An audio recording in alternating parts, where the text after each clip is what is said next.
녹색정의당 선대위 대변으로 임명된 비례대표 후보 4번 권영국입니다. 오늘 제게는 녹색정의당 선대위 대변으로서 첫 브리핑이기도 합니다. 오늘 첫 브리핑으로 선택한 주제는 바로 쿠팡 16,450명에 대한 블랙리스트에 대한 것입니다. 윤석열 정권은 왜 쿠팡 블랙리스트 범죄 행위에 대해서 방관하고 있습니까? 지난 2월 13일 쿠팡이 2017년 이래로 16,450명에 대해 블랙리스트를 작성하여 운영해 왔음이 MBC 보도를 통해서 세상에 폭로되었습니다. 범죄의 심각성을 고려하여 지난 2월 19일 쿠팡 대책위 등 71개 단체는 블랙기업 쿠팡을 근로기준법 위반, 부당노동행위, 개인정보보호법 위반 등으로 서울고용노동청과 서울송파경찰서에 고발한 바 있습니다.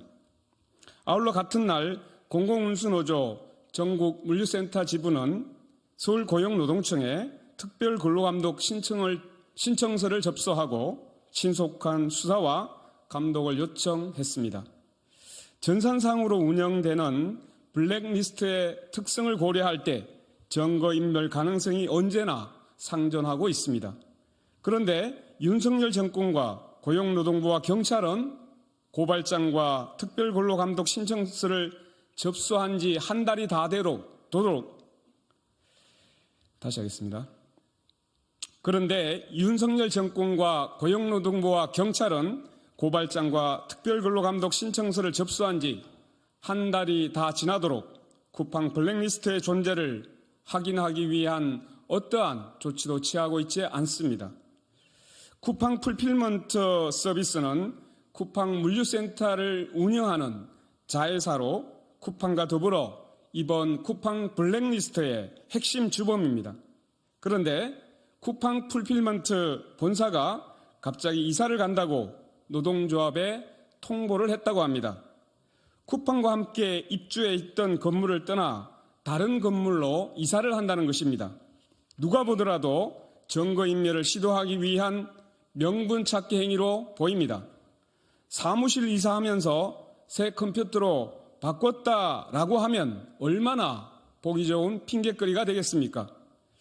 윤석열 정권의 법치란 언제나 정치적 반대자를 향하고 있을 뿐입니다. 민생을 위한 법 집행을 외면하고 있습니다.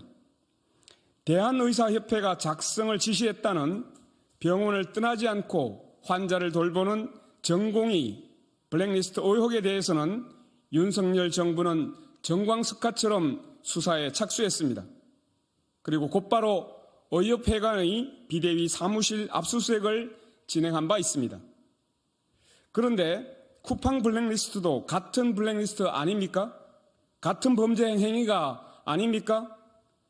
어떻게 이렇게도 윤석열 정권의 수사 대응이 다를 수 있단 말입니까?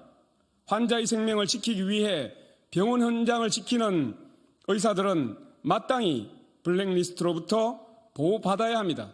그렇다면 16,450명에 달하는 노동자들은 방치해도 된다는 말입니까? 의협은 블랙리스트 문건을 허위 문서 조작이라고 주장했습니다. 쿠팡도 허위 조작된 출처 불명의 문서라고 강변하고 있습니다. 녹색정의당은 윤석열 정부에 다시 한번 촉구합니다.